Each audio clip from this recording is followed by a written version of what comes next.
How did this impossibly young Green Bay Packers team stay together even as not everything coalesced the way that they wanted it to? We talked to a trio of Packers, Romeo Doubs, Jon Runyan Jr., and Sean Clifford, about how they did it and where this team can go from here. We're live on Radio Row from Las Vegas. Locked On Packers starts right now.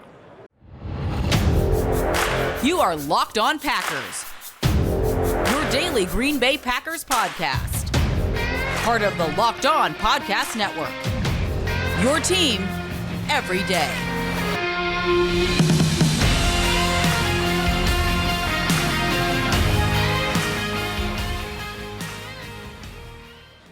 You are Locked On Packers, part of the Locked On Podcast Network, your team every day. I'm Peter Bukowski, and I cover the Packers for The Leap, a newsletter I would love for you to subscribe to. Follow me on Twitter, Peter_Bukowski. Follow the podcast on Twitter, Locked On Packers.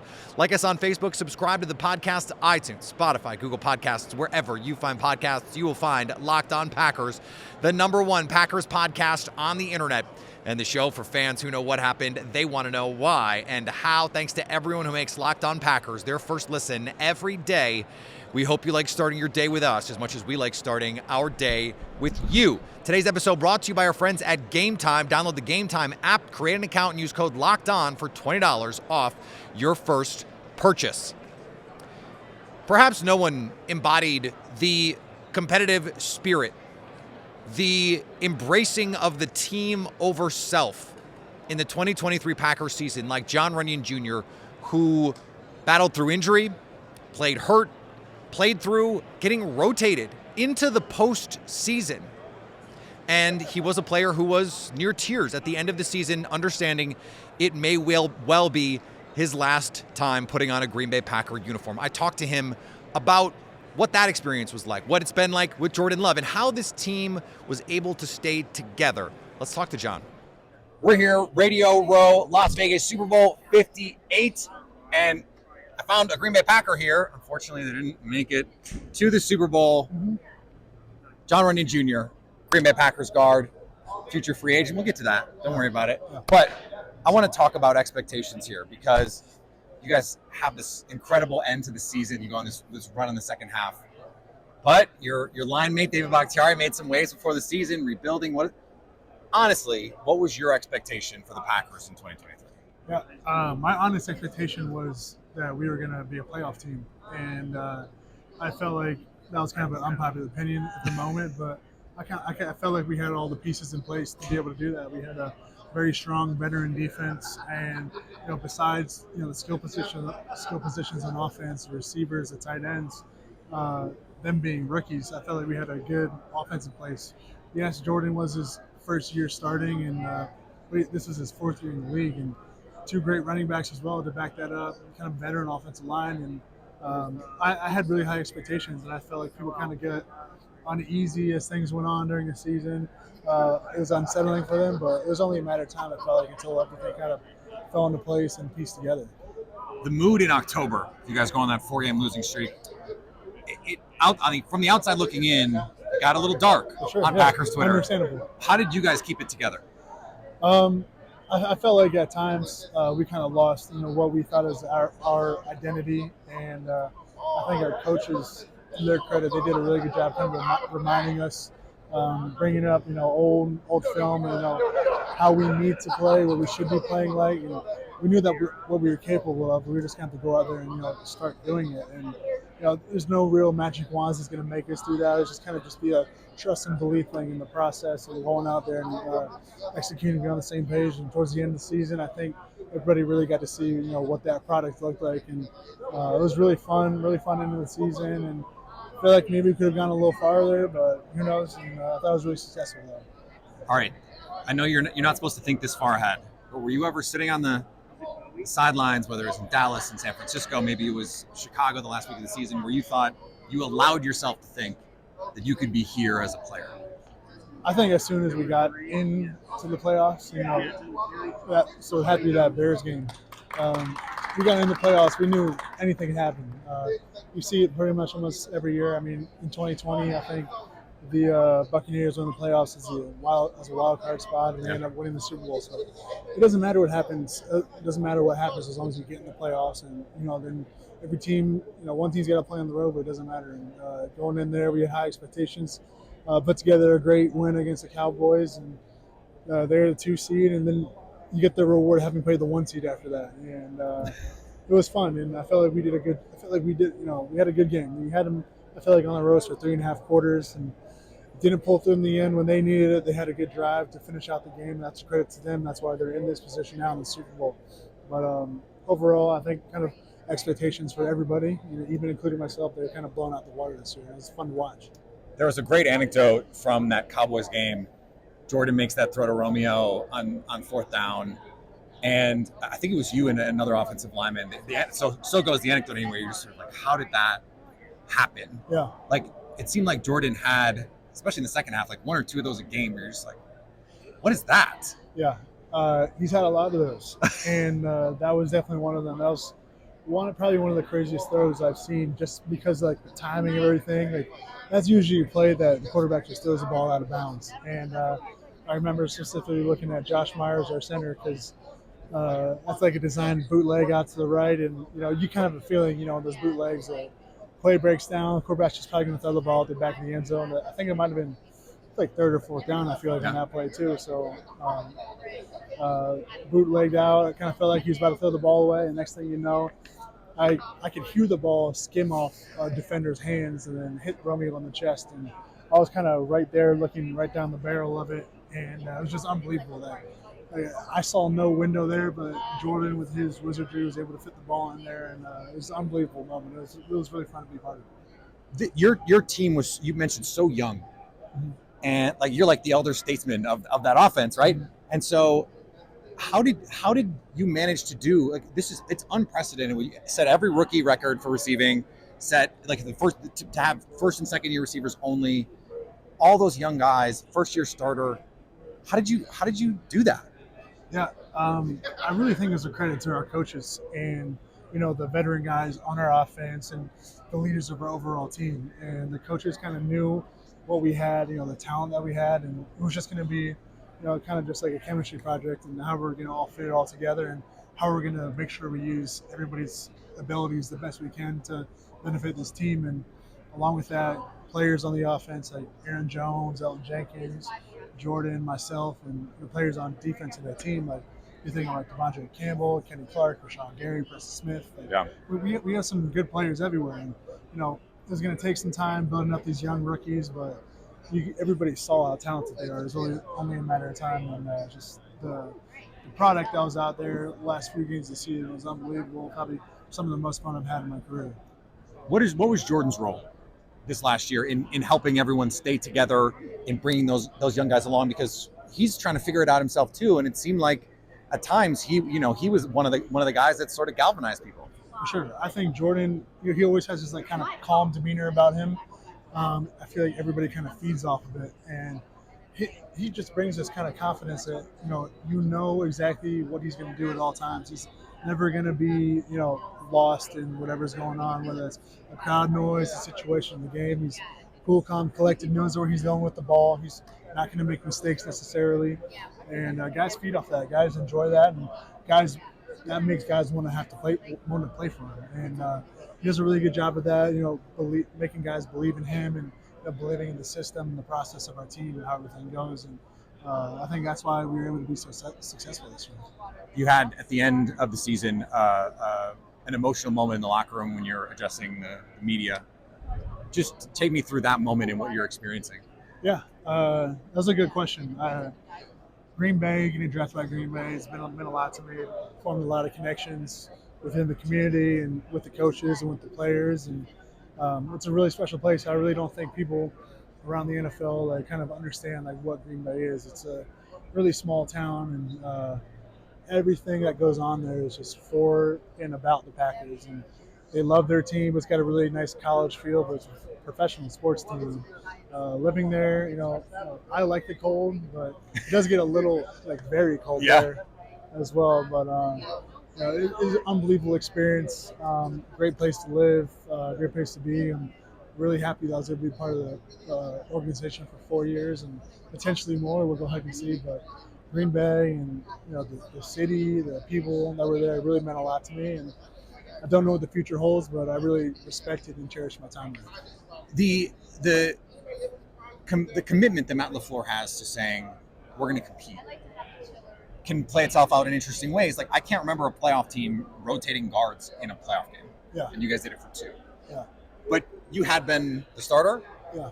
When you have those conversations, how do you stay in it and not go, man, like, come on? Like, how do you stay in that positive space so that when you are out there, you can still do your best? Yeah. I was kind of dealing with some lingering injuries. I was able to work through them, and kind of at the point of that starting. I was struggling a lot.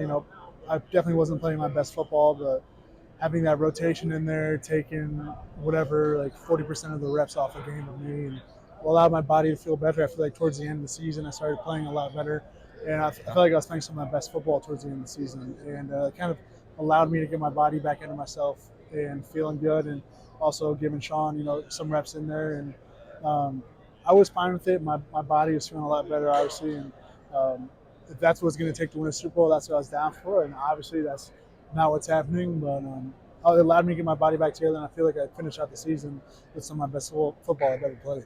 So let's say it doesn't work out in Green Bay. Yeah. What are you looking for in your next step, understanding that you've only played professionally for the Green Bay Packers? Yeah, like that's the thing. I have no real idea. There's a lot of uncertainty going forward, but Yeah. I'm just taking it how it comes. It's exciting, and it's a new experience, and however it play out, so be it. But I'm definitely gonna have fun with it, enjoy the whole process, and it's exciting because you never know, when you're gonna be a free agent and a contract year again. So I'm enjoying it, and we'll see what happens. You want to be back? If they'll have me, I will. Yeah, definitely, for sure. Coming up next, Romeo Doubs. He joins us from Radio Row on Locked On Packers. Did you know that even if you have a 401k for retirement, you can still have an IRA? Robinhood has the only IRA that gives you a 3% boost on every dollar you contribute when you subscribe to Robinhood Gold. But get this, now through April 30th, Robinhood is even boosting every single dollar you transfer in from another retirement account for a 3% match. That's right, no cap on the 3% match. Robinhood Gold gets you the most for your retirement thanks to their IRA with a 3% match. This offer is good through April 30th. Get started at robinhood.com/boost. Subscription fees apply. And now for some legal info. Claim as of Q1 2024, validated by Radius Global Market Research. Investing involves risk, including loss. Limitations apply to IRAs and 401ks. 3% match requires Robinhood Gold for 1 year from the date of first 3% match, plus keep Robinhood IRA for 5 years. The 3% matching on transfers is subject to specific terms and conditions. Robinhood IRA available to U.S. customers in good standing. Robinhood Financial, member SIPC, is a registered broker-dealer. And today's episode also brought to you by our friends at Game Time. Buying tickets should be easy. It should be stress-free. It is not, unless you're using Game Time. See views from your seats before you buy so you know exactly what to expect when you arrive. All-in prices. Show your total up front so you know you're getting a great deal before you even check out. Buy tickets in seconds with just a few taps. Plus zone deals. You pick the section, and Game Time will pick the seats for big-time savings. And the Game Time guarantee means you'll always get the best price. If you find tickets in the same section and row for less, Game Time will credit you 110% of the difference. Take the guesswork out of buying tickets with Game Time. Right now, all Game Time users get $100 off a big game ticket with code VEGAS100. Vegas 100. Terms apply. Just download the Game Time app and use code VEGAS100 for $100 off a big game ticket, or if you're not going to the game, use code LOCKEDON for $20 off your first purchase. Last minute tickets, the lowest price guaranteed. That's Game Time. And thanks to everyone who makes Locked On Packers their first listen every day. Locked On has launched the first ever national sports 24/7 streaming channel on YouTube, and now you can also find it on your Amazon Fire TV. Locked On Sports Today, here for you 24/7, covering the top sports stories of the day with the local experts of Locked On, plus our national shows covering every league. Find Locked On Sports Today on Amazon Fire TV. What are you waiting for? We're here, Las Vegas, Radio Row, Super Bowl 58, Green Bay Packers wide receiver, Romeo Doubs. Romeo, was there a point, I asked Jon Runyan this earlier, was there a point in the season when you allowed yourself to believe as a player you could be here this week as a team? Yeah, man. Fortunately, as far as the game, that's just the way how things go. There's always the winner and the loser. And every team in this league feels the same exact way as I do, as far as just being able to but to be serious, as far as just wanting to win, getting the bowl, getting the playoffs. It's the same mindset from every team. But I do have a buddy that's on the 49ers. He was a childhood friend, Diamador Lenore. Yeah. I played Pop Warner with him growing up, and he's obviously playing this Sunday, so I'll be rooting for him. Obviously, we played against them in the divisional round, and they came out with the W. So, again, all I can do is salute them because I appreciate them. So, you came in as a rookie, and you got Aaron Rodgers saying all this nice stuff about you. You're killing it. What changed for you year two? It's obviously Jordan Love is different, but for you, did you feel different going into year two? Like, I know what to expect, or like, what was different for you? Just learning more football, being situationally aware in the football situations. To be truthful, every answer after what I just said, it's going to be football related, but not, just being able to grow as a person, as a football player. I just know up until the journey's over with my football journey or whatnot, I'm looking forward to the progression, and just thankful, man. You guys had this incredibly young team this year, and all these young receivers. I mean, like half the team, half the receiver room can't even run a car. You guys aren't even old enough to do that. How did you put together the season that you guys had? All the productivity that you had, given that it's not the world's most experienced group. Just sticking together as a group. We talked about it all year that it was going to be outside noise. Somebody was going to have something to say, whether if we were winning or losing. Yeah. But again, I'm looking forward to just to the guys in our room. We have a great group of young guys, and I'm excited for just this future from this point on forward. You are, I mean, I'll give it to you. I think the best jump ball receiver on the team, but you're not like the biggest receiver on the team. Where does that come from? Where does that my ball mentality come from? Practice habits. Obviously, we go up against our corners every day. We go up against our safeties every day. And I wouldn't just credit myself because I've made sure I've preached that all year that each and every one of us can do it at any given time, whether if it's running a route, being able to make a play down the field, 50-50 footballs. Again, and I'm going to just keep it short. It comes down to practice habits, and I just make sure I stand on that. The touchdown throw against Dallas, Jon Runyan said he couldn't believe Jordan fit that into you. Mm-hmm. He said, I'm looking right down at it. There's no window. Did you think like that ever there was a chance that you were going to get that ball? Yeah, just when the play extended, because that play specifically wasn't designed for me to get the ball, so I wasn't a read on that play. So once the play kind of extended, I had to be situationally aware of just where I was in that area, and great ball, great catch. So. When your route running, that was something that we've talked about a lot with your game. How can you take it to the next level? Just learning more football and just continually just being able to be a part of the process and grow. So.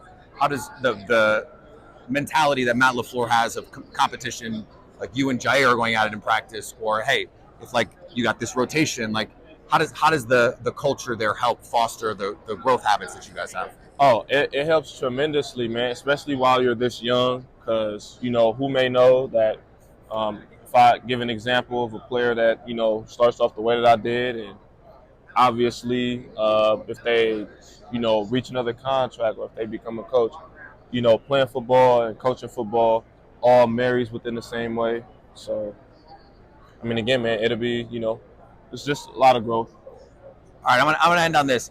So you had a quote last year before the season. You basically said, I don't see why Jordan Love can't do what Aaron did. and that some people took that out of context, I think, because you were not saying, hey, you 4-time MVP, they can be the same, whatever. Yes. But so when you said that, were you surprised that people were surprised that you would say, just because like Jordan has a great season? Outside looking in, some were surprised, some weren't, because obviously, just right before his time came, he had to sit behind Brett Favre or whatnot. So, I mean, again, man, I'm not going to get too deep into that because I know it was something that I said. Some, again, may took offense to it. But again, Jordan is he's my Q, man. So I've saw it, in practice. Man, Jordan is a great quarterback. Man. How do you guys develop that connection even further? Just relying on the practice habits and just learning football all together, offensively, because I wouldn't just specify and say me and Jordan, because there's times where some days it's me, some days it's Christian, some days it's Wicks, and other times it was Jaden Reed. So that's why I preach on just collectively working together, because football is ultimately a team game. So. Are you more vocal behind the scenes than we realize? Because you've said a couple times that you've been preaching this. Like we don't get to hear about that stuff. That you being a leader and taking that role. Yeah, man. Again, that's just my role. Actively speaking, just being able to lead a bunch of guys, and just being able to set the example. All right, we finish up with Sean Clifford, who is the biggest cheerleader this team could possibly ask for. And he can play a little ball, too. He looks like Jack Harlow. Man, it's wild. We talk to him next. Today's episode brought to you by our friends at Nissan. Are you the kind of driver that likes to push things a little further? Ever wonder what adventures could be around the next corner? Our friends at Nissan have a lineup of SUVs with capabilities to take your adventures to the next level. The 2024 Nissan Rogue is perfect for city drives, great escapes. Gone are the days of connecting your phone. Google Assistant, Google Maps, Google Play Store are built right into the 12.3-inch HD touchscreen infotainment system. It is the perfect mid-size crossover for your next adventure. Or you can go real big. 2024 Nissan Armada will change what you expect from a full-size SUV. Picture a rugged 4x4 that can seat up to 8 in first-class luxury and style. Tow bigger and explore further in the 2024 Armada. Take the Nissan Rogue, Nissan Pathfinder, or Nissan Armada and go find your next big adventure. Shop NissanUSA.com. And today's episode also brought to you by our friends at Prize Picks. The big game is right around the corner. Prize Picks is the easiest and most exciting way to make game-changing amounts of money, 100 times your money with as little as 4 correct picks. You can turn 10 into 1,000. Plus, if Patrick Mahomes throws for more than 1 yard in the big game, you can win on Prize Picks. This promo for the big game is a must play. If you've been thinking, should I try this daily fantasy? I don't really know. How about $10 into 1,000 if you get even just 4 right, if you pick the right players? What are you waiting for? Go to prizepicks.com/LockedOnNFL and use code LockedOnNFL for a first deposit match up to $100. And don't forget, if Patrick Mahomes throws for more than 1 yard on Sunday, you win on Prize Picks. Prize Picks, daily fantasy sports made easy. Pick more, pick less. It's that easy. And thanks to everyone everyone. Wow, it's Friday. It's Friday here at Radio Row. I am exhausted. I can't even speak. Locked On has launched the first ever national sports 24/7 streaming channel on YouTube, and now you can find it on Amazon Fire TV. Locked On Sports Today, here for you 24/7, covering the top sports stories of the day with the local experts of Locked On, plus our national shows covering every league. Find Locked On Sports Today on Amazon Fire TV now. I'm here, Radio Row, Super Bowl 58 in Las Vegas, and I found Jack Harlow. No, I found Sean Clifford, quarterback of Green Bay Packers. And Sean, this is a wild atmosphere. It's your first year in the league. What has the last year been like for you? It's been chaotic, to say the least, but lots of ups and downs. It was a fun year just to get with the team and really build what we're building in Green Bay. And there's a lot more to come. So. All right, you said that with a little wry smile on your face, like what we're building, like what's behind in there? We saw it at the back end of the year. Just with our room, I could talk directly on our room, with what Jordan did throughout the year. definitely had some lows at the beginning, and he would be one to admit it, but came back stronger than anybody in the league, and now one of the best QBs to do it right now. So what's it like to share the room with him? it's been amazing. Just to learn, because you really start to realize that even all the way from Brett, there are things that you can start to really see in your own game. So from Brett to Aaron to Jordan, just being able to be in that room, learn the system, and just get to know those guys. Alex Magoo as well. It's been a great quarterback room to be a part of. So you get your opportunity in the preseason to show a lot of Packer fans what you can do. Did you hear the calls that are like, hey, maybe Sean Clifford's better than Jordan Love? Like, did you hear some of that stuff? Because that was a thing people were saying on Twitter. We really don't listen to that much. It's not about that. It's about the room, and we all knew what Jordan could do. He showed it every single week, and especially in the back end of the year. He's a stud, and it's his franchise, so I'm excited to be a part of it. I've had the chance to talk to a number of guys that were on the team last year here this week, and the thing that I've been asking everybody, October. Yeah. Doesn't go the way that you guys want it to. You go on that losing streak. What kept you together? I think it's what we built in the offseason. Like, as cliche as it is, the Packers organization really does as much as you can in such a business environment. It preaches family, the family atmosphere. And I think throughout the year, as we continued on, it made it easier to see that. You were able to see that camaraderie come through when we were faced with a ton of adversity. Yeah. Not only internally, but the Packers fan base coming behind us and making sure, hey, we're good. We will make through it. And so when Matt LaFleur says we trust our process, you got the players buy into that. He's not just a coach saying that because that's what coaches say. No, absolutely. They buy into we buy into the process at every step of the way because it's a proven model. I mean, there's been so much success in Green Bay that it is just about making sure that you're putting one foot in front of the other and doing your job. And it came to fruition as we went through. I'm kind of struck at how this young team coalesced together. And it's really no one else around the league has tried to do what you guys did last year, to be that young, especially at the skill talent, the pass catchers. Like, it's really unprecedented to do that. Did you guys know early on, like, we can actually be, it's like the second half of the year, top 5 offense, top 3 offense, Jordan Love, playing like the best quarterback in the league. Like, when did you know, hey, this group can be special? I don't know when it really clicked. I think throughout the training camp, we saw flashes, so we knew it was there. But I think it had to have been middle of the year, somewhere in there, where you start to see the truest form of the offense come to life. What happens when every single position is doing its job at the highest level, and once we saw that, it was almost addictive. Like, we had to get back to it every single week. I love that it's addictive. It's addictive.